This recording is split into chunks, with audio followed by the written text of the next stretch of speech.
हरे कृष्ण। ओम अज्ञानतिमिरान्धस्य ज्ञानाञ्जनशलाकया चक्षुरुन्मिलितं येन तस्मै श्रीगुरवे नमः। नमो विष्णुपादाय कृष्णप्रेष्ठाय भूतले श्रीमते भक्तिवेदान्त स्वामिन्निति नामिने। नमस्ते सारस्वती देवे गौरवाणी प्रचारिणे निर्विशेष शून्यवादी पाश्चात्य देशतारिणे। जय श्री कृष्ण चैतन्य प्रभु नित्यानंद श्री अद्वैत गदाधर श्रीवासादि गौर भक्तवृंद। हरे कृष्णा कृष्णा कृष्णा हरे हरे, हरे राम राम राम हरे हरे। ಹರೇ ಕೃಷ್ಣ. ಎಲ್ಲರಿಗೂ ಇವತ್ತಿನ ಕ್ಲಾಸಿಗೆ ಸ್ವಾಗತ. ಇವತ್ತು ನಾವು ಭಗವದ್ಗೀತಾ 3ನೇ ಅಧ್ಯಾಯ 42ನೇ ಶ್ಲೋಕ ನಾವು ನೋಡ್ತಾ ಇದ್ದೇವೆ. ಆಮೇಲೆ ಇವತ್ತು ಹನುಮಾನ್ ಜಯಂತಿ ಆಗಿದ್ರಿಂದ ನಮ್ದು ರೀಜಾಯಿನ್ ಆಗ್ತೇವಲ್ಲ, ಆವಾಗ 40 ಮಿನಿಟ್ಸ್ ನಂತರ ರೀಜಾಯಿನ್ ಆದಾಗ ಆಮೇಲೆ ನಾವು ಹನುಮಂತನ ಬಗ್ಗೆ ಲೀಲೆಗಳ ಬಗ್ಗೆ ನೋಡೋಣ. ಸೊ ಇವತ್ತು ಫಸ್ಟ್ ಹಾಫ್ ಅಲ್ಲಿ 3.42 ಶ್ಲೋಕ. ಓಂ ನಮೋ ಭಗವತೆ ವಾಸುದೇವಾಯ, ಓಂ ನಮೋ ಭಗವತೆ ವಾಸುದೇವಾಯ, ಓಂ ನಮೋ ಭಗವತೆ ವಾಸುದೇವಾಯ. 3.42 ಶ್ಲೋಕ. ಇಂದ್ರಿಯಾಣಿ ಪರಣ್ಯಾಹುರ್ ಇಂದ್ರಿಯೇಭ್ಯ ಪರಂ ಮನಃ, ಮನಸಸ್ತು ಪರ ಬುದ್ಧಿರ್ ಯೋ ಬುದ್ಧೇ ಪರತಸ್ತು ಸಹ. ಇಂದ್ರಿಯಾಣಿ ಪರಣ್ಯಾಹುರ್ ಇಂದ್ರಿಯೇಭ್ಯ ಪರಂ ಮನಃ, ಮನಸಸ್ತು ಪರ ಬುದ್ಧಿರ್ ಯೋ ಬುದ್ಧೇ ಪರತಸ್ತು ಸಹ. ಇಂದ್ರಿಯಾಣಿ ಪರಣ್ಯಾಹುರ್ ಇಂದ್ರಿಯೇಭ್ಯ ಪರಂ ಮನಃ, ಮನಸಸ್ತು ಪರ ಬುದ್ಧಿರ್ ಯೋ ಬುದ್ಧೇ ಪರತಸ್ತು ಸಹ. ಯಾರಾದ್ರೂ ಓದ್ತೀರಾ?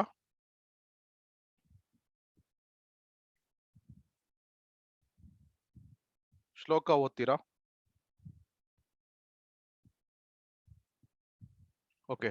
ಅನುವಾದ ಮತ್ತು ಭಾವಾರ್ಥ ಶ್ರೀಲ ಎಸಿ ಭಕ್ತಿವೇದಾಂತ ಸ್ವಾಮಿ ಪ್ರಭುಪಾದರಿಂದ. ಅನುವಾದ ಈ ರೀತಿ ಇದೆ. ಕ್ರಿಯಾಶೀಲವಾದ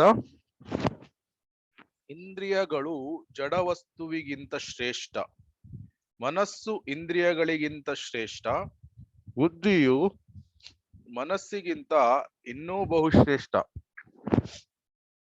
ಮತ್ತು ಆತ್ಮನು ಬುದ್ಧಿಗಿಂತ ಬಹುಶ್ರೇಷ್ಠನು. ಸೊ ಯಾರಾದ್ರೂ ಭಗವದ್ಗೀತೆ ಯಥಾರೂಪದಿಂದ ಭಾವಾರ್ಥ ಓದ್ತೀರಾ?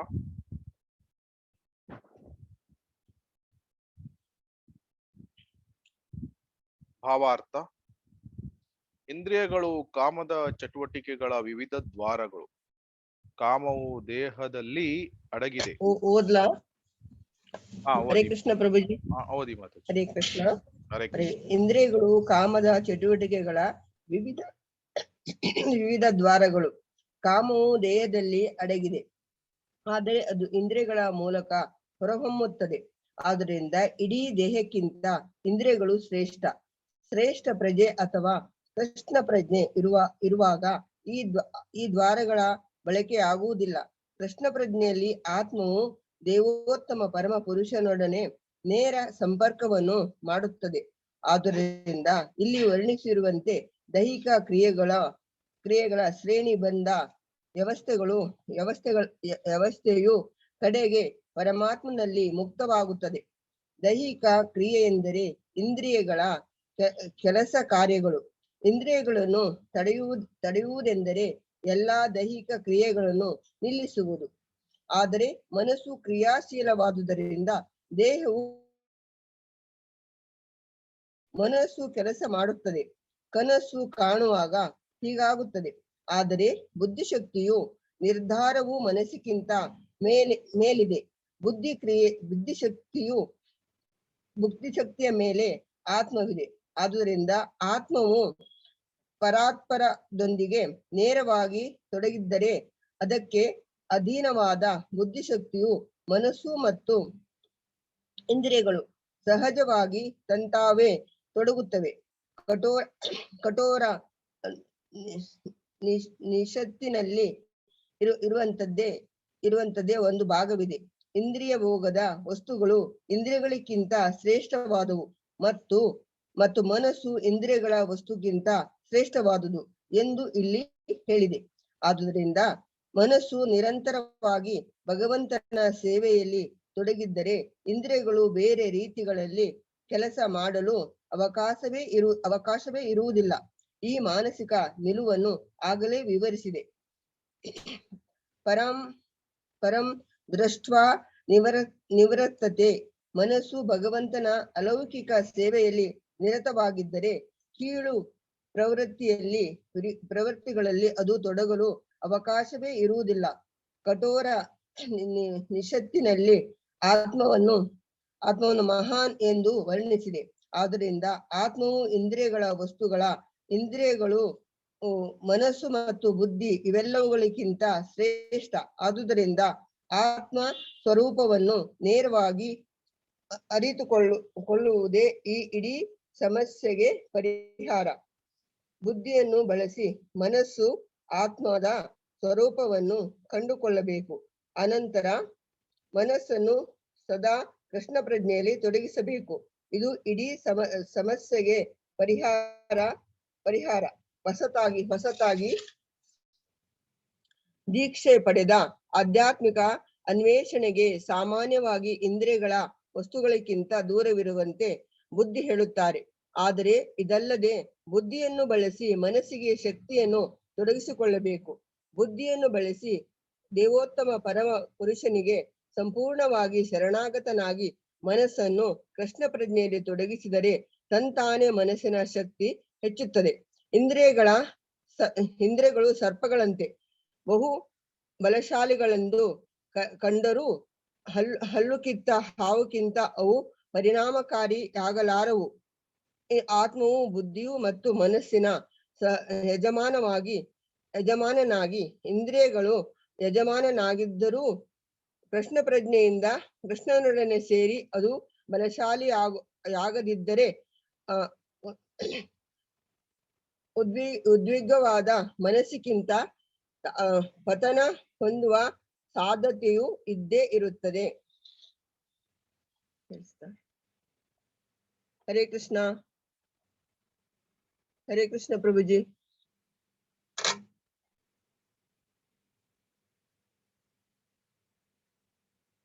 ಹರೇ ಕೃಷ್ಣ ಗುರುಜಿ. ಸಾರಿ, ಮ್ಯೂಟ್ ಅಲ್ಲಿ ಇದ್ದೆ. ಹರೇ ಕೃಷ್ಣ, ದಯವಿಟ್ಟು ಕ್ಷಮಿಸಿ, ನಾನು ಮ್ಯೂಟ್ ಅಲ್ಲಿ ಇದ್ದಿದ್ದು ಗೊತ್ತಾಗ್ಲಿಲ್ಲ. ಈ ಶ್ಲೋಕದಲ್ಲಿ ವಿವರಿಸಿದ್ದಾರೆ, ಕ್ರಿಯಾಶೀಲವಾದ ಇಂದ್ರಿಯಗಳು ಜಡವಸ್ತುವಿಗಿಂತ ಶ್ರೇಷ್ಠ, ಮನಸ್ಸು ಇಂದ್ರಿಯಗಳಿಗಿಂತ ಶ್ರೇಷ್ಠ, ಬುದ್ಧಿಯು ಮನಸ್ಸಿಗಿಂತ ಇನ್ನೂ ಬಹುಶ್ರೇಷ್ಠ ಮತ್ತು ಆತ್ಮನು ಬುದ್ಧಿಗಿಂತ ಬಹುಶ್ರೇಷ್ಠನು ಅಂತ. ಇದಕ್ಕೆ ಒಂದು ಅನಾಲಜಿಯನ್ನು ಕೊಡ್ತಾರೆ. ಈಗ ಒಂದು ಕುದುರೆ 5 ಕುದುರೆ ಇರುವ ಒಂದು ರಥ ಇದ್ರೆ ಆ ಕುದುರೆಗಳು ಮುಂದೆ ಹೋಗ್ತಾ ಇರ್ತದೆ. ಆಮೇಲೆ ಆ ಕುದುರೆಗಳ ಮೂಗಿಗೆ ಈ ಹಗ್ಗವನ್ನು ಕಟ್ಟಿರ್ತಾರೆ, ರೋಪ್ಸ್ ಅಂತ ಹೇಳ್ತಾರೆ. ರೋಪ್ಸ್ ಹಗ್ಗವನ್ನು ಆ ಮೂಗಿಗೆ ಕಟ್ಟಿ ಆ ಹಗ್ಗಗಳನ್ನು ಡ್ರೈವರ್ ಏನಿದ್ದಾನೆ ಅವನು ಹಿಡ್ದಿರ್ತಾನೆ, ಅವನು ಅದನ್ನು ನಿಯಂತ್ರಣ ಮಾಡ್ತಾನೆ. ಆಮೇಲೆ ಹಿಂದ್ಗಡೆ ಪ್ಯಾಸೆಂಜರ್ ಅಂದ್ರೆ ಯಾರು ಅವನು ಪ್ರಯಾಣಿಕ ಇರ್ತಾನೆ, ಅವನಿಗೆ ಮುಂದೆ ಕರ್ಕೊಂಡು ಹೋಗ್ಲಿಕ್ಕೆ ಇವನು ಡ್ರೈವರ್, ಸಾರಥಿ, ಅವನು ಆ ರಥವನ್ನು ಮುಂದೆ ಕರೆದುಕೊಂಡು ಹೋಗ್ತಾನೆ. ಸೊ ಈ 5 ಕುದುರೆಗಳನ್ನು ಇಂದ್ರಿಯಗಳಿಗೆ ಹೋಲಿಸಲಾಗಿದೆ. ಆಮೇಲೆ ಆ ಹಗ್ಗ, ರೋಪ್ಸ್ ಗಳು ಏನಿದೆ ಅದನ್ನು ಮನಸ್ಸಿಗೆ ಹೋಲಿಸಲಾಗಿದೆ. ಆಮೇಲೆ ಸಾರಥಿಯ ಡ್ರೈವರಿಗೆ ಇಂಟೆಲಿಜೆನ್ಸ್, ಬುದ್ಧಿಗೆ ಹೋಲಿಸಲಾಗಿದೆ. ಮತ್ತು ಆತ್ಮ ಏನು, ಅವನು ಪ್ರಯಾಣಿಕ. ಸೊ ಈಗ ಒಂದು ಪ್ರಶ್ನೆ ನಿಮ್ಗೆಲ್ರಿಗೂ, ನಮ್ಗೆ ಎಷ್ಟು ತರಹದ ದೇಹ ಇದೆ? ಎಷ್ಟು ತರಹದ ದೇಹ ಇದೆ?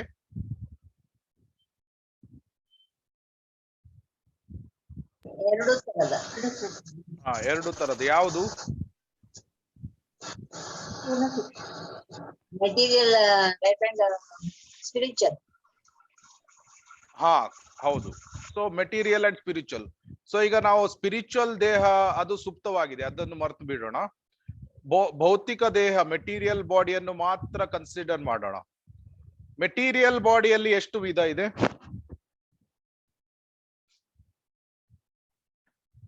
ಭೌತಿಕ ದೇಹದಲ್ಲಿ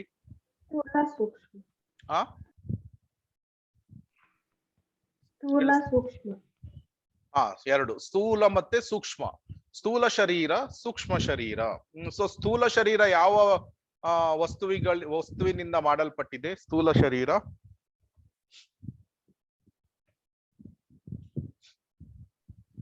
ಮಾಂಸಖಂಡಗಳಿಂದ ಅಲ್ಲ, ಯಾವ ಚರ್ಮ ಮತ್ತು ಯಾವ ವಸ್ತುಗಳಿಂದ? ಅಂದ್ರೆ ಐದು ಎಲಿಮೆಂಟ್ಸ್ ಗಳಿದೆ. 5 ಎಲಿಮೆಂಟ್ಸ್, ಇದು ಪಂಚಭೂತಗಳು. ಪಂಚಭೂತಗಳು, ಪಂಚಮಹಾಭೂತಗಳು ಅಂತ ಹೇಳ್ತಾರೆ. ಯಾವ್ದದು? ಅಗ್ನಿ, ವಾಯು, ನೀರು, ಅಗ್ನಿ, ಪೃಥ್ವಿ, ಅಗ್ನಿ, ವಾಯು, ನೀರು ಮತ್ತು ಆಕಾಶ. ಆಕಾಶ. ಇದು ಸ್ಥೂಲ ಶರೀರ. ಮುಂದಿನ ಪ್ರಶ್ನೆ, ಸೂಕ್ಷ್ಮ ಶರೀರ ಯಾವುದರಿಂದ ಮಾಡಲ್ಪಟ್ಟಿದೆ?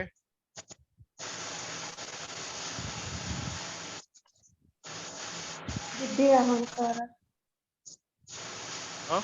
ಬುದ್ಧಿ, ಅಹಂಕಾರ ಮತ್ತು ಇನ್ನೊಂದು ಮನಸ್ಸು. ಸೊ ಮನಸ್ಸು, ಬುದ್ಧಿ, ಅಹಂಕಾರ.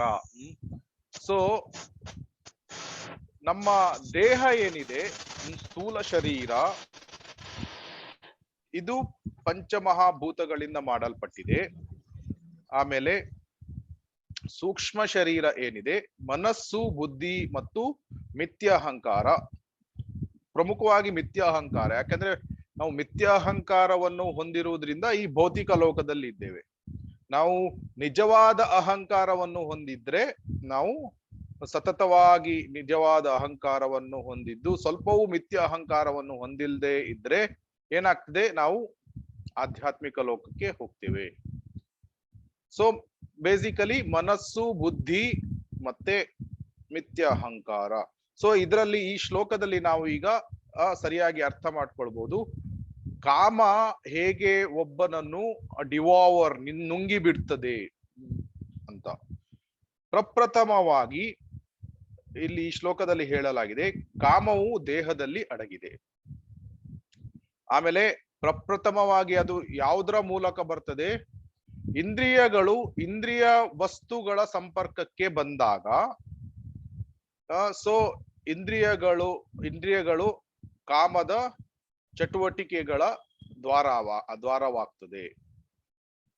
ಉದಾಹರಣೆಗೆ ಒಪೋಸಿಟ್ ಸೆಕ್ಸ್ ಅಂದ್ರೆ ಆ ಫಾರ್ಮ್ ಅನ್ನು ನೋಡಿದಾಗ, ಈಗ ಸ್ತ್ರೀಯರನ್ನು ನೋಡಿದಾಗ ಪುರುಷನಿಗೆ, ಅಥವಾ ಪುರುಷನನ್ನು ನೋಡಿದಾಗ ಸ್ತ್ರೀಯರಿಗೆ, ಆ ಫಾರ್ಮ್ ಅನ್ನು ನೋಡಿದಾಗ ಇಂದ್ರಿಯಗಳು ಕಾಮದ ದ್ವಾರಗಳಾಗ್ತದೆ. ಆಮೇಲೆ ಏನಾಗ್ತದೆ? ಇಂದ್ರಿಯಗಳು ಇನ್ಫಾರ್ಮೇಶನ್ ಅನ್ನು ಮನಸ್ಸಿಗೆ ಕಳಿಸ್ತದೆ. ಈ ಶ್ಲೋಕದಲ್ಲಿ ಹೇಳಿದ್ದಾರೆ ಮನಸ್ಸು ಇಂದ್ರಿಯಗಳಿಗಿಂತ ಶ್ರೇಷ್ಠ. ಸೊ ಮನಸ್ಸು ಇಂದ್ರಿಯಗಳನ್ನು ನಿಯಂತ್ರಿಸ್ತಾ ಇರ್ತದೆ. ಸೊ ಈಗ ಆದ್ರೆ ಯಾವುದರ ಮೂಲಕ? ಬುದ್ಧಿ ಮನಸ್ಸನ್ನು ನಿಯಂತ್ರಿಸ್ತದೆ, ಆಮೇಲೆ ಮನಸ್ಸಿನ ಮೂಲಕ ಇಂದ್ರಿಯಗಳು ನಿಯಂತ್ರಣಕ್ಕೆ ಬರ್ತದೆ. ಸೊ ಬುದ್ಧಿ ಸಾರಥಿಗೆ ಹೋಲಿಸಲಾಗಿದೆ. ಸಾರಥಿ ಅವನು ಆ ಹಗ್ಗಗಳನ್ನು ಗಟ್ಟಿಯಾಗಿ ಹಿಡಿದುಕೊಂಡಾಗ ಆವಾಗ 5 ಕುದುರೆಗಳು ಸಹ ಒಂದೇ ದಿಕ್ಕಿನಲ್ಲಿ ಹೋಗ್ತಾ ಇರ್ತದೆ. ಆದ್ರೆ ಯಾವಾಗ ಸಾರಥಿ ತನ್ನ ಆ ಹಗ್ಗಗಳನ್ನು ಸ್ವಲ್ಪ ಲೂಸ್ ಬಿಟ್ರೆ, ಒಂದೊಂದು ಕುದುರೆ ಒಂದೊಂದು ದಿಕ್ಕಿನಲ್ಲಿ ಹೋಗ್ಲಿಕ್ಕೆ ಪ್ರಯತ್ನ ಮಾಡಬಹುದು. ಆವಾಗ ಏನಾಗ್ತದೆ? ಆ ರಥ ಸರಿಯಾಗಿ ಮುಂದಕ್ಕೆ ಹೋಗುವುದಿಲ್ಲ, ಅಥವಾ ಬೇರೆ ಬೇರೆ ದಿಕ್ಕಿನಲ್ಲಿ ಹೋಗಿ ಪ್ರಯಾಣಿಕನಿಗೆ ತನ್ನ ಗುರಿಯನ್ನು ತಲುಪಲಿಕ್ಕೆ ಆಗುವುದಿಲ್ಲ. ಸೊ ಆದ್ದರಿಂದ ಕಾಮ ಏನಿದೆ ಅದು ಮೊದಲು ಕಣ್ಣಿನ ಮೂಲಕ ಎಂಟರ್ ಆಗ್ತದೆ. ಅದು ಮೇನ್ ಇಂದ್ರಿಯಗಳಲ್ಲಿ ಕಣ್ಣಿನ ಮೂಲಕ ಅದು ಆ ಕಾಮ ಅಗ್ನಿ ಏನಿದೆ ಅದು ಮೊದಲು ಎಂಟರ್ ಆಗುವುದು ಕಣ್ಣಿನ ಮೂಲಕ. ಆಮೇಲೆ ಅದು ಇಂದ್ರಿಯಗಳನ್ನು ತನ್ನ ಹತೋಟಿಗೆ ತಂದುಕೊಳ್ಳುತ್ತದೆ. ಆಮೇಲೆ ಮನಸ್ಸು ಏನು ಊಹೆಗಳನ್ನು ಮಾಡ್ಲಿಕ್ಕೆ ಆರಂಭ ಮಾಡ್ತದೆ. ಧ್ಯಾಯತೋ ವಿಷಯಾನ್ ಪುಂಸಾಂ ಸಂಗಸ್ತೇಷೂಪಜಾಯತೆ ಸಂಗಾತ್ ಸಂಜಯತೆ ಕಾಮ ಕಾಮ ಕ್ರೋಧೋ ಅಭಿಜಾಯತೆ. ಸೊ ಕಂಟೆಂಪ್ಲೇಷನ್, ಮನಸ್ಸು ಏನು, ಮನಸ್ಸು ಏನಿದೆ ಇದು ಮೊದಲಿನ ಎಕ್ಸ್ಪೀರಿಯನ್ಸ್ ಮತ್ತೆ ಬೇರೆ ಬೇರೆ ವಿಚಾರಗಳು, ಇದರ ಒಂದು ಸ್ಟೋರ್ ಹೌಸ್ ಇದ್ದಾಗೆ, ಖಜಾನೆ ಇದ್ದಾಗೆ. ಸೊ ಆವಾಗ ಯಾವುದೋ ಒಂದು ಟೆಂಪ್ಟೇಷನ್ ಬಂದಾಗ ಮನಸ್ಸು ತನ್ನ ಪ್ರೀವಿಯಸ್ ಎಕ್ಸ್ಪೀರಿಯನ್ಸ್ ಅನ್ನು ನೆನಪಿಸ್ಕೊಳ್ತದೆ. ನಾನು ಹಿಂದಿನ ಸಲ ತುಂಬಾ ಸುಖದ ಅನುಭವವನ್ನು ನಾನು ಅನುಭವಿಸಿದ್ದೇನೆ, ಆದ್ರಿಂದ ಈ ಸಲ ಸಹ ನಾನು ತುಂಬಾ ಆನಂದದಿಂದ ಈ ಸುಖವನ್ನು ಅನುಭವಿಸಬಹುದು ಅನ್ನುವ ಒಂದು ಈ ಥಾಟ್ ಪ್ರಾಸೆಸ್ ಏನಿದೆ ಅದು ಮನಸ್ಸಿನಲ್ಲಿ ಉದ್ಭವ ಆಗ್ತದೆ, ಕಂಟೆಂಪ್ಲೇಷನ್ ಅಂತ ಹೇಳ್ತಾರೆ. ಸೊ ಆವಾಗ ಏನಾಗ್ತದೆ, ಕಾಮ ಮನಸ್ಸನ್ನು ಆವೃತ ಮಾಡ್ತದೆ. ಸೊ ಈಗ ಈ ಶ್ಲೋಕದಲ್ಲಿ ಹೇಳಿದ್ದಾರೆ, ಬುದ್ಧಿಯು ಮನಸ್ಸಿಗಿಂತ ಇನ್ನೂ ಬಹುಶ್ರೇಷ್ಠ. ಸೊ ಈಗ ಇಂದ್ರಿಯಗಳನ್ನು ಹತೋಟಿಯಲ್ಲಿ ತಂದುಕೊಡ್ತು, ಆದ್ರೆ ಮನಸ್ಸನ್ನು ಸಹ ಹತೋಟಿಯಲ್ಲಿ ತಂದುಕೊಡ್ತು ಕಾಮ. ಆದ್ರೆ ಬುದ್ಧಿ ತುಂಬಾ ಶಕ್ತಿಶಾಲಿ ಆಗಿದ್ರೆ, ಈ ಶ್ಲೋಕದಲ್ಲಿ ಶಿಲಾ ಪ್ರಭುಪಾದರು ಭಾವಾರ್ಥದಲ್ಲಿ ತುಂಬಾ ಚೆನ್ನಾಗಿ ವಿವರಿಸ್ತಾ ಇದ್ದಾರೆ. ಬುದ್ಧಿಯನ್ನು ಬಳಸಿ ಮನುಷ್ಯನು ಆತ್ಮದ ಸ್ವರೂಪವನ್ನು ಕಂಡುಕೊಳ್ಳಬೇಕು, ಅನಂತರ ಮನಸ್ಸನ್ನು ಸದಾ ಕೃಷ್ಣ ಪ್ರಜ್ಞೆಯಲ್ಲಿ ತೊಡಗಿಸಬೇಕು. ಸೊ ನಮ್ಮ ಬುದ್ಧಿ ಏನಿದೆ ಅದು ಪ್ರಬಲವಾಗಿ ಇದ್ರೆ, ಸೊ ನಮ್ಗೆ ಯಾವುದು ಸರಿ ಯಾವುದು ತಪ್ಪು ಅಂತ ಸರಿಯಾಗಿ ನಾವು ಡಿಸ್ಕ್ರಿಮಿನೇಟ್ ಮಾಡ್ಲಿಕ್ಕೆ, ಅದನ್ನ ಸರಿಯಾಗಿ ಬೇರೆ ಬೇರೆ ಆಗಿ ನಾವು ನೋಡುವಂತಹ ಒಂದು ಬುದ್ಧಿಶಕ್ತಿ ಆ ಜೀವಾತ್ಮಕ್ಕೆ ಇರ್ತದೆ. ಅದು ಆ ಬುದ್ಧಿಶಕ್ತಿ ಬರ್ಬೇಕಾದ್ರೆ ನಾವು ಶೀಲಾ ಪ್ರಭುಪಾದರ ಪುಸ್ತಕಗಳನ್ನು ಅದು ಸತತವಾಗಿ ಓದ್ತಾ ಇದ್ರೆ, ಸ್ವಾಧ್ಯಾಯಗಳನ್ನು ನಾವು ಮಾಡ್ತಾ ಇದ್ರೆ, ಭಗವದ್ಗೀತಾ ಯಥಾರೂಪ, ಶ್ರೀಮದ್ ಭಾಗವತ, ಈ ರೀತಿ ಪುಸ್ತಕಗಳನ್ನು ನಾವು ಸತತವಾಗಿ ಓದ್ತಾ ಇದ್ರೆ ಆವಾಗ ನಮ್ಮ ಬುದ್ಧಿ ಏನಿದೆ ಅದು ಶಾರ್ಪ್ ಆಗಿರ್ತದೆ. ಆಮೇಲೆ ಇನ್ನೊಂದು, ಪ್ರಸಾದ ಸೇವನೆಯಿಂದ ಫೈನರ್ ಟಿಶ್ಯೂಸ್ಗಳು ಬೆಳೀತದೆ ಬ್ರೇನ್ ಅಲ್ಲಿ. ಸೊ ಇದು ನಮ್ಗೆ ಶಾರ್ಪ್ ಇಂಟೆಲಿಜೆನ್ಸ್ ಅನ್ನು ಹೊಂದಲಿಕ್ಕೆ ಸಹಾಯ ಮಾಡ್ತದೆ. ಸೊ ಆ ಬುದ್ಧಿಯನ್ನು ಬಳಸಿ ಮನುಷ್ಯನು ಆತ್ಮದ ಸ್ವರೂಪವನ್ನು ಕಂಡುಕೊಳ್ಬೇಕು. ಆವಾಗ ನಾವು ಬುದ್ಧಿ ಉಪಯೋಗಿಸಿ ನಾವು ನಮ್ಮ ನಿಜವಾದ ಸ್ಥಾನ ಏನು ಅಂತ ನಾವು ಅರ್ಥ ಮಾಡ್ಕೊಳ್ಬೇಕು. ನಮ್ಮ ನಿಜವಾದ ಸ್ಥಾನ ಏನು? ಜೀವೇರ ಸ್ವರೂಪ ಕೃಷ್ಣೇರ ನಿತ್ಯ ದಾಸ. ಸೊ ನಾವು ಯಾವಾಗ ಈ ಪ್ರಜ್ಞೆಯನ್ನು ಹೊಂದಿರ್ತೇವೆ, ನಾನು ಕೃಷ್ಣನ ನಿತ್ಯ ದಾಸ, ನಾನು ಯಾವಾಗ್ಲೂ ಸೇವಕ, ಕೃಷ್ಣನ ಸೇವಕರ ಸೇವಕ, ಗೋಪಿ ಬರ್ತು ಪದಕಮಲಯೋರ್ ದಾಸ ದಾಸಾನುದಾಸ, ಈ ಪ್ರಜ್ಞೆಯನ್ನು ಹೊಂದಿರ್ತೇವೆ ನಾವು, ದಾಸಾನುದಾಸ ಅಂತ ನಾವು ಭಕ್ತಿ ಸೇವೆಯಲ್ಲಿ ನಾವು ತೊಡಗಿಸಿಕೊಂಡಿರ್ತೇವೆ. ಸೊ ಯಾವಾಗ ನಾವು ಕೃಷ್ಣ ಪ್ರಜ್ಞೆಯನ್ನು ಹೊಂದಿರ್ತೇವೆ ಅಥವಾ ಕೀರ್ತನೆಯನ್ನು ಕೇಳ್ತಾ ಇರ್ತೇವೆ, ಹರಿನಾಮವನ್ನು ಜಪ ಮಾಡ್ತಾ ಇರ್ತೇವೆ, ಆಮೇಲೆ ಡೇಟಿ ವರ್ಷಿಪ್ ವಿಗ್ರಹ ಆರಾಧನೆಯನ್ನು ಮಾಡ್ತೇವೆ, ಆವಾಗ ಕಾಮ ನಮ್ಮನ್ನು ಆ ಬುದ್ಧಿಯನ್ನು ಆವರಣ ಮಾಡ್ಲಿಕ್ಕೆ ಆಗುವುದಿಲ್ಲ, ಆವೃತ ಮಾಡ್ಲಿಕ್ಕೆ ಆಗುವುದಿಲ್ಲ. ಆದ್ರೆ ಯಾವಾಗ ಬುದ್ಧಿ ಸ್ವಲ್ಪ ತುಂಬಾ ವೀಕ್ ಆಗಿದೆ, ಅಷ್ಟೊಂದು ಜ್ಞಾನವನ್ನು ಹೊಂದಿಲ್ಲ, ಕೃಷ್ಣನ ಬಗ್ಗೆ ಜ್ಞಾನವನ್ನು ಹೊಂದಿಲ್ಲ, ಆಮೇಲೆ ಕೃಷ್ಣನನ್ನು ಮರ್ತು ಬಿಟ್ಟು ನಾನು I am the enjoyer, I am the controller, I am the proprietor ಅಂತ ಅದು ಯಾವಾಗ ಮನಸ್ಸಿಗೆ ಬರ್ತದೆ, ಆಮೇಲೆ ಯಾವಾಗ ನಾನು ಕೃಷ್ಣನ ನಿತ್ಯ ದಾಸ ಅನ್ನುವುದನ್ನು ಆ ಜೀವಾತ್ಮ ಮರ್ತು ಬಿಡ್ತದೆ, ಆವಾಗ ಬುದ್ಧಿ ವೀಕ್ ಆಗಿರುವುದರಿಂದ ಕಾಮ ಏನಿದೆ, ಆ ಕಾಮ ಅಗ್ನಿ ಫೈರ್ ಅದು ಬುದ್ಧಿಯನ್ನು ಸಹ ನುಂಗಿ ಹಾಕಿಬಿಡ್ತದೆ. ಆವಾಗ ಬುದ್ಧಿ ಮಿಥ್ಯಾಹಂಕಾರ ಇದು ಆತ್ಮದ neighbours, next door neighbours. So ಬುದ್ಧಿಯ ಮೇಲೆ ಮಿಥ್ಯಾಹಂಕಾರ, ಆಮೇಲೆ ಆತ್ಮ. ಸೊ ಆತ್ಮವನ್ನು ಈ ಭೌತಿಕ ಲೋಕದ ಜೊತೆಗೆ, ಭೌತಿಕ ದೇಹದ ಜೊತೆಗೆ ಐಡೆಂಟಿಫೈ ಮಾಡ್ಲಿಕ್ಕೆ ಆರಂಭ ಮಾಡ್ತೇವೆ. ಅವಿದ್ಯೆಯನ್ನು ಹೊಂದಿ ನಾವು ಕೃಷ್ಣನನ್ನು ಮರ್ತು ಬಿಡ್ತೇವೆ. ಕೃಷ್ಣ ಭೂಲಿಯ ಜೀವ ಭೋಗವಾಂಛಾ ಕರೆ, ನಿಕಟಸ್ಥ ಮಾಯಾತಾರೆ ಜಪಟಿಯಾಧರೆ. ಸೊ ಯಾವಾಗ ಜೀವಾತ್ಮ ಕೃಷ್ಣನನ್ನು ಮರೆತು ಭೋಗವನ್ನು ಮಾಡುವಂತಹ ಇಚ್ಛೆ ಮಾಡ್ತದೆ, ಆವಾಗ ಮಾಯಾಶಕ್ತಿ ಏನಿದೆ ಅವಳು ಆ ಜೀವಾತ್ಮವನ್ನು ಹಿಡಿದು ಬಿಡ್ತಾಳೆ.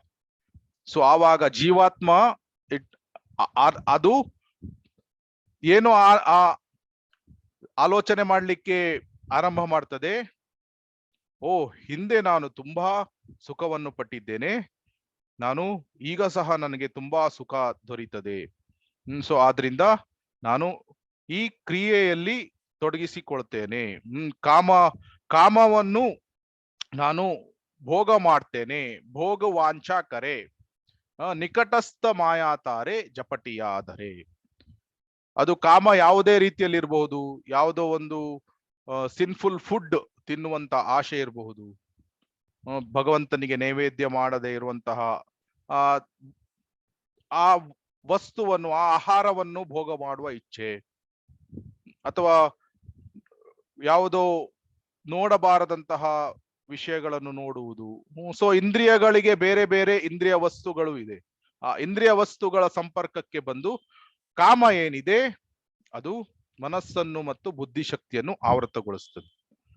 ಆವಾಗ ಏನಾಗ್ತದೆ, ಈಗ ಕುದುರೆಗಳು ಬೇರೆ ಬೇರೆ ದಿಕ್ಕಿನಲ್ಲಿ ಹೋದ್ರೆ ಸಾರಥಿ ದಿಗ್ಭ್ರಮೆಗೊಳ್ತಾನೆ.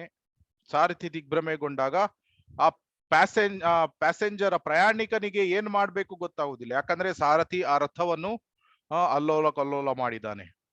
ಸೊ ಅದೇ ರೀತಿ ಕಾಮ ಏನು ಇದೆ, ಇಂದ್ರಿಯಗಳನ್ನು ಆವರಿಸಿ, ಮನಸ್ಸನ್ನು ಆವರಿಸಿ, ಕೊನೆಗೆ ಬುದ್ಧಿಯನ್ನು ಆವರಿಸ್ತದೆ. ಜೀವಾತ್ಮ ಈ ಕ್ರಿಯೆಯಲ್ಲಿ ತೊಡಗಿಸಿಕೊಳ್ತದೆ. ಆದ್ರೆ ಶ್ರೀಲ ಪ್ರಭುಪಾದರು ಬಹು ಸುಂದರವಾಗಿ ಹೇಳಿದ್ದಾರೆ, ಯಾವಾಗ ಜೀವಾತ್ಮ ಕೃಷ್ಣ ಪ್ರಜ್ಞೆಯಲ್ಲಿ ಇರ್ತದೆ ಅಥವಾ ಅತ್ಯುನ್ನತವಾದ ಪ್ರಜ್ಞೆಯಲ್ಲಿ ಇರ್ತದೆ, ಆವಾಗ ಈ ದ್ವಾರಗಳು ಏನಿದೆ ಇದರ ಬಳಕೆಯಾಗುವುದಿಲ್ಲ ಮತ್ತು ಕಾಮ ಆ ಜೀವಾತ್ಮವನ್ನು ಅಟ್ಯಾಕ್ ಮಾಡ್ಲಿಕ್ಕೆ ಆಗುವುದಿಲ್ಲ. ಯಾಕಂದ್ರೆ ಆವಾಗ ಭೋಗವಾಂಛ ಮಾಡ್ತಾ ಇರುವುದಿಲ್ಲ ಜೀವಾತ್ಮ, ಸೇವಾವಾಂಛ, ಸೇವೆಯನ್ನು ಮಾಡುವಂತಹ ಇಚ್ಛೆಯನ್ನು ಪ್ರಕಟಪಡಿಸುವುದರಿಂದ ಮಾಯಾದೇವಿ ಅವಳು ಆ ಜೀವಾತ್ಮವನ್ನು ಕ್ಯಾಪ್ಚರ್ ಮಾಡುವುದಿಲ್ಲ. ಇನ್ಫ್ಯಾಕ್ಟ್ ಮಾಯಾದೇವಿ ಭಕ್ತರನ್ನು ಕೃಷ್ಣನ ಸೇವೆಯಲ್ಲಿ ಅವಳು ಎಂಗೇಜ್ ಮಾಡ್ಲಿಕ್ಕೆ ಅವಳಿಗೆ ತುಂಬಾ ಸಂತೋಷ. ಆದ್ರೆ ಯಾವಾಗ ನಾವು ಕೃಷ್ಣನಿಗೆ ವಿರುದ್ಧವಾಗಿ ನಾವು ಎಂಜಾಯ್ ಮಾಡ್ಲಿಕ್ಕೆ ಪ್ರಯತ್ನವನ್ನು ಮಾಡ್ತೇವೆ, ಭೋಗವನ್ನು ಮಾಡ್ಲಿಕ್ಕೆ ಪ್ರಯತ್ನವನ್ನು ಮಾಡ್ತೇವೆ, ಆವಾಗ ಮಾಯಾಶಕ್ತಿ ನಮ್ಮನ್ನು ಹಿಡಿತಾಳೆ, ಸೆರೆ ಹಿಡಿತಾಳೆ. ಸೊ ಆವಾಗ ನಾವು ಈ ಭೌತಿಕ ಇಹಬಂಧನಕ್ಕೆ ಬೀಳ್ತೇವೆ. ಸೊ ಆದ್ರಿಂದ ಹಿಂದಿನ ಶ್ಲೋಕದಲ್ಲಿ ಹೇಳಿದರೆ ಈ ಇಹವೈರಿಣಾಂ, ಈ ಕಾಮ ಏನಿದೆ ಇದು ನಿತ್ಯವಾದ ವೈರಿ. ನಿತ್ಯವೈರಿಣ, ಇಹವೈರಿಣ, ಈ ಪ್ರಪಂಚದಲ್ಲಿ ನಿತ್ಯವೈರಿಣ. ಸೊ ನಿತ್ಯವೈರಿಣ ಅಂದ್ರೆ ಶಾಶ್ವತವಾದ ಶತ್ರು. ಶಾಶ್ವತವಾದ ಶತ್ರು ಈ ಕಾಮ ನಮ್ಮ ಜನ್ಮಾಂತರಗಳಲ್ಲಿ ನಮ್ಮನ್ನು ಹಿಂಬಾಲಿಸಿಕೊಂಡು ಬರ್ತದೆ. ಆದ್ರಿಂದ ಶ್ರೀಲ ಪ್ರಭುಪಾದರು ಹೇಳ್ತಾರೆ, ಬುದ್ಧಿಯನ್ನು ಬಳಸಿ ಆತ್ಮದ ಸ್ವರೂಪವನ್ನು ಕಂಡುಕೊಳ್ಳಬೇಕು. ಆಮೇಲೆ ಮನಸ್ಸನ್ನು ಯಾವಾಗ್ಲೂ ಕೃಷ್ಣ ಪ್ರಜ್ಞೆಯಲ್ಲಿ ನಾವು ತೊಡಗಿಸಿಕೊಳ್ಬೇಕು. ಅದು ಒಂದೇ ಸೊಲ್ಯೂಷನ್. ಅಂದ್ರೆ ಯಾವಾಗ್ಲೂ ನಾವು ಕೃಷ್ಣನ ಪಾದಕಮಲಗಳಿಗೆ ಸೇವೆಯನ್ನು ಸಲ್ಲಿಸುವುದು, ಆಮೇಲೆ ಕೃಷ್ಣ ಪ್ರಜ್ಞೆಯಲ್ಲಿ ತೊಡಗಿಸಿಕೊಂಡು ಇರುವುದು. ಆವಾಗ ಏನಾಗ್ತದೆ, ಇಲ್ಲಿ ಹೇಳಿದರೆ ಬುದ್ಧಿಯನ್ನು ಬಳಸಿ ಮನಸ್ಸಿಗೆ ಶಕ್ತಿಯನ್ನು ತಂದುಕೊಳ್ಬೇಕು. ಬುದ್ಧಿಯನ್ನು ಬಳಸಿ ದೇವೋತ್ತಮ ಪರಮ ಪುರುಷನಿಗೆ ಸಂಪೂರ್ಣವಾಗಿ ಶರಣಾಗತನಾಗಿ ಮನಸ್ಸನ್ನು ಕೃಷ್ಣ ಪ್ರಜ್ಞೆಯಲ್ಲಿ ತೊಡಗಿಸಿದರೆ ತಂತಾನೇ ಮನಸ್ಸಿನ ಶಕ್ತಿ ಹೆಚ್ಚುತ್ತದೆ. ಸೊ ಆದ್ರಿಂದ ನಾವು ಯಾವಾಗ ಈ ಅಟ್ಯಾಕ್ ಗಳು ಬರ್ತದೆ ಇಮಿಡಿಯೇಟ್ ಆಗಿ ನಾವು ಕೃಷ್ಣನ ಸೇವೆಯಲ್ಲಿ ತೊಡಗಿಸಿಕೊಳ್ಬೇಕು. ಸೊ ಯಾವಾಗ ಕೃಷ್ಣ ಪ್ರಜ್ಞೆಯಲ್ಲಿ ನಾವು ನಮ್ಮನ್ನು ತೊಡಗಿಸಿಕೊಳ್ತೇವೆ ಆವಾಗ ಮಾಯಾ ನಮ್ಮನ್ನು ಅಟ್ಯಾಕ್ ಮಾಡುವುದಿಲ್ಲ. ಕೃಷ್ಣ ಸೂರ್ಯ ಸಮ ಮಾಯಾಹಯ ಅಂಧಕಾರ್ ಜಹಾನ್ ಕೃಷ್ಣ ತಹಾನ್ ನೈ ಮಾಯಾರ ಅಧಿಕಾರ. ಅಂದ್ರೆ ಎಲ್ಲಿ ಕೃಷ್ಣ ಇರ್ತಾನೆ ಅಲ್ಲಿ ಮಾಯೆಯ ಅಧಿಕಾರ ಇರುವುದಿಲ್ಲ. ಸೊ ನಮ್ಮ ಹೃದಯದಲ್ಲಿ ಯಾವಾಗ ನಾವು ಕೃಷ್ಣನನ್ನು ಇಟ್ಕೊಂಡಿರ್ತೇವೆ ಆವಾಗ ಮಾಯಾ ಅಧಿಕಾರ ಅಲ್ಲಿ ಇರುವುದಿಲ್ಲ. ಜಹಾನ್ ಕೃಷ್ಣ ತಹಾನ್ ನಹಿ ಮಾಯಾರ ಅಧಿಕಾರ. ಹೃದಯದಲ್ಲಿ ಕೃಷ್ಣ ಸ್ಥಿತನಾಗಿದ್ರೆ ಮಾಯಾದೇವಿ ಅಲ್ಲಿ ಅಂಧಕಾರ ಇರುವುದಿಲ್ಲ, ಮಾಯಾದೇವಿ ಪ್ರಭಾವ ಅಲ್ಲಿ ಇರುವುದಿಲ್ಲ.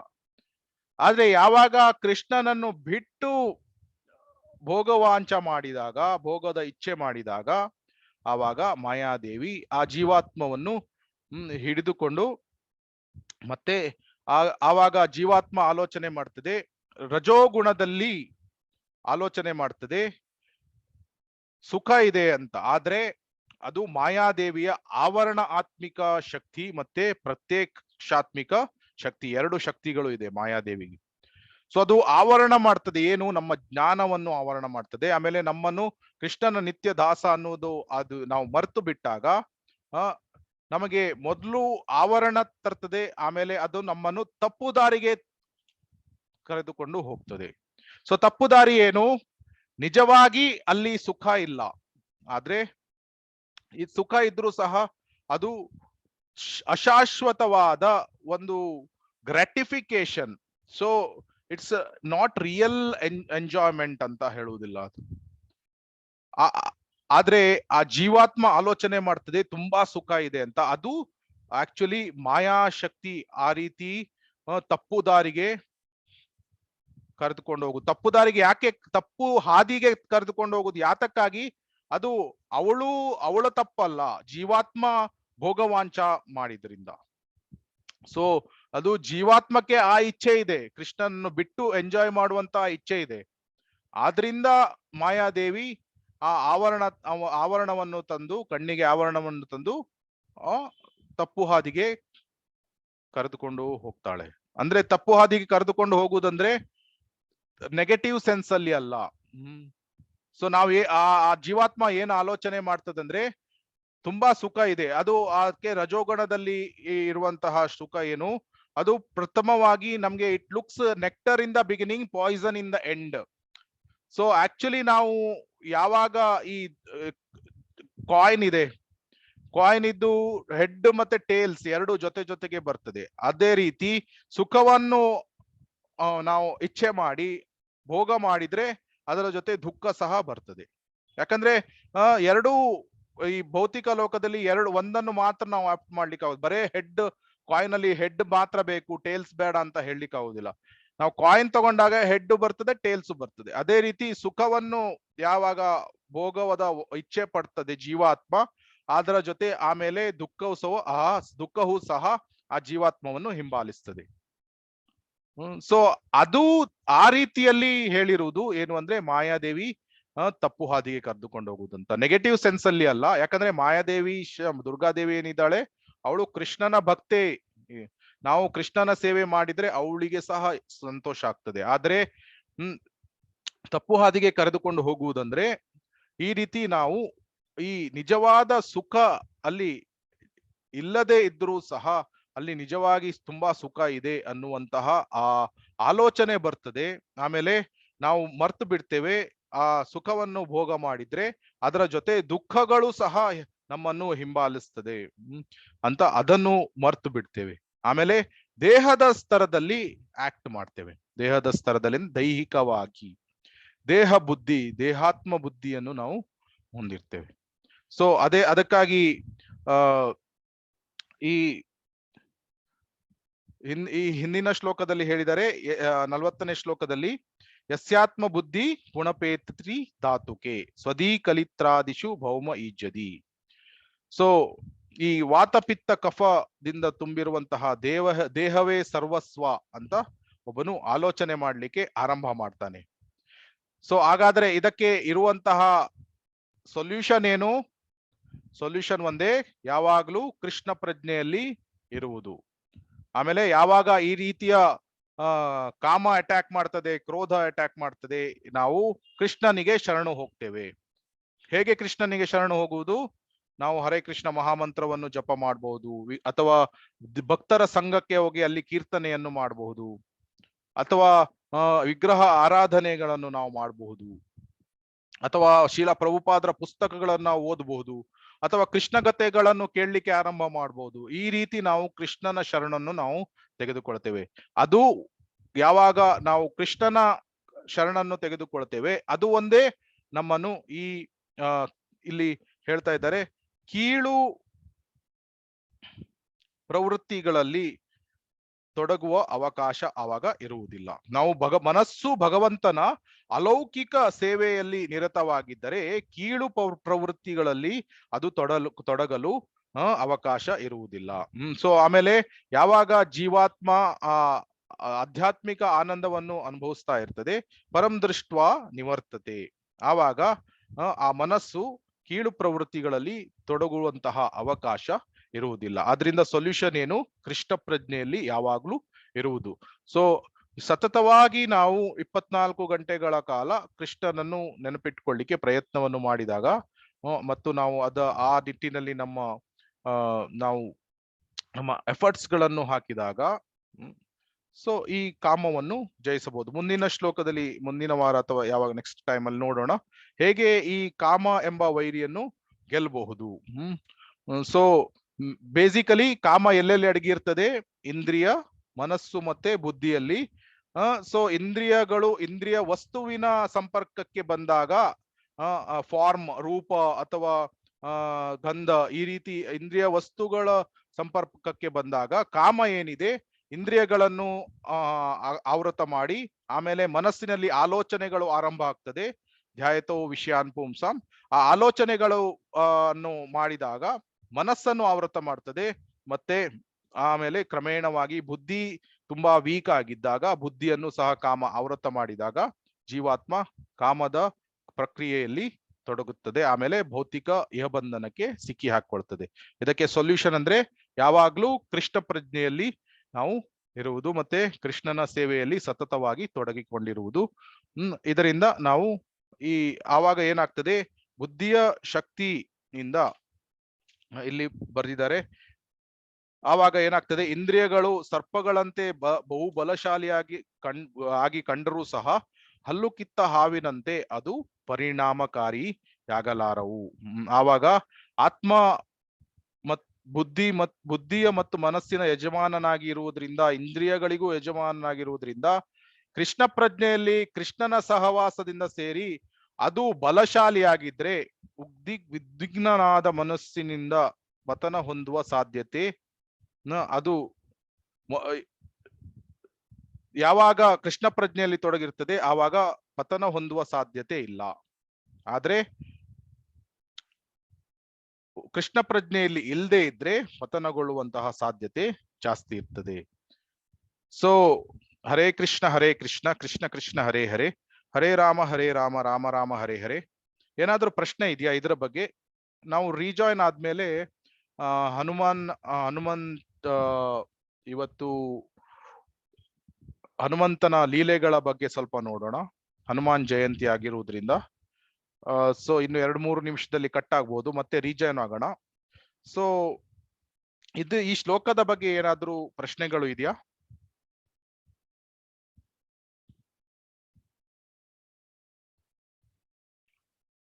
ಮೂರು ನಿಮಿಷ ಸಮಯ ಇದೆ. ಅದೇ ಪ್ರಭುಪಾದ್ ಗುರೂಜಿ ಹೇಳಿದ ಪ್ರಕಾರ ಕೃಷ್ಣ ಪ್ರಜ್ಞೆಯಲ್ಲಿ ಇದ್ರೆ ನಿಮ್ಗೆ ಯಾವ ಕಾಮ ಕ್ರೋಧ ಯಾವುದು ನಿಮ್ಮನ್ನ ತಡೆ ಕಟ್ಟುವುದಿಲ್ಲ, ಅದು ಬರುವುದಿಲ್ಲ, ನೀವು ಚೆನ್ನಾಗಿ ಸಕ್ಸಸ್ ಆಗಿ ಹೋಗ್ಬೋದು ಅಂತ ಹೇಳಿದ್ದಾರೆ ಅಂತ ಅನ್ಸುತ್ತೆ ನನಗೆ. ಹೌದು, ಅದಕ್ಕಾಗಿ ಸದಾ ಮನಸ್ಸನ್ನು ಕೃಷ್ಣ ಪ್ರಜ್ಞೆಯಲ್ಲಿ ತೊಡಗಿಸಿಕೊಳ್ಬೇಕು ಅಂತ ಹೇಳಿದ್ದಾರೆ.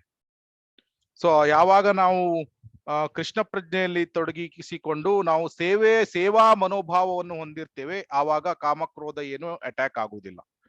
ಆದ್ರೆ ಯಾವಾಗ ಕೃಷ್ಣನನ್ನು ಮರೆತು ನಾವು ಭೋಗದ ಇಚ್ಛೆ ಮಾಡ್ತೇವೆ ಆವಾಗ ಕಾಮ ಬರ್ತದೆ.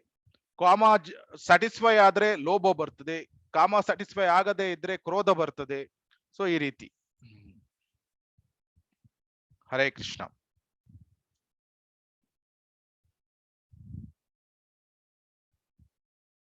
ಇನ್ನೇನಾದ್ರೂ ಪ್ರಶ್ನೆ ಇದೆಯಾ?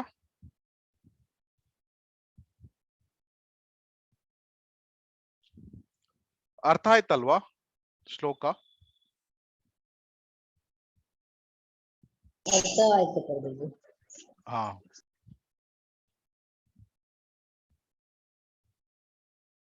ಓಕೆ. ಹಾಗಿದ್ರೆ ಮತ್ತೆ ರೀಜಾಯ್ನ್ ಆಗೋಣ. ತುಂಬಾ ಧನ್ಯವಾದಗಳು. ಹರೇ ಕೃಷ್ಣ. ಹರೇ ಕೃಷ್ಣ.